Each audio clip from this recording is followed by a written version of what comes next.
Monsieur Potier. C'est Monsieur Juanico, le 71. Oui, merci, Monsieur le Président. Comme le disait tout à l'heure fort bien Dominique Potier, il n'y a qu'une seule santé pour la Terre, qu'elle soit environnementale, qu'elle soit humaine. Il y a une seule santé pour tous. Les néonicotinoïdes sont dévastateurs pour l'environnement.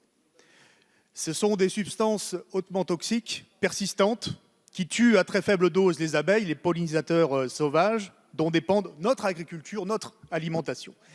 Les néonicotinoïdes sont responsables de l'effondrement de 80% de la population d'insectes et d'un tiers des oiseaux des champs en quelques années dans notre pays.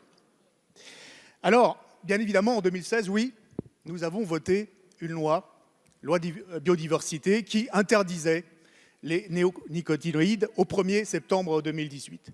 Je veux simplement rappeler que cette loi intervenait après 2 ans et demi de débat parlementaire. 2 ans et demi.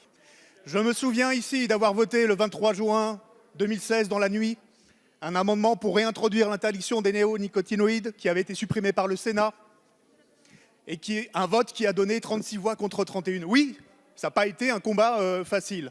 Mais dire qu'il n'y a pas eu à ce moment-là de plan d'accompagnement prévu, c'est une erreur aujourd'hui et c'est un mensonge.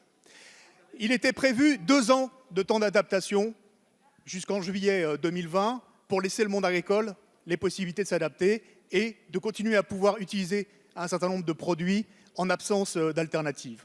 Mais on pourrait très bien vous répondre, Monsieur le Ministre, qu'avez-vous fait, vous, depuis 3 ans? Le comité de suivi, ce n'est pas maintenant qu'il fallait l'installer, c'était dans la prolongation de la mise en place de cette loi de 2016. Alors, ce que vous voulez défaire aujourd'hui, sous la pression des lobbies de l'agrochimie, c'est plus qu'un reniement, c'est un précédent. Il suffira désormais d'invoquer une difficulté économique dans un secteur pour justifier le retour des néonicotinoïdes par simple arrêté ministériel et donc ouvrir la voie à d'autres dérogations d'ici juillet 2023, notamment le maïs.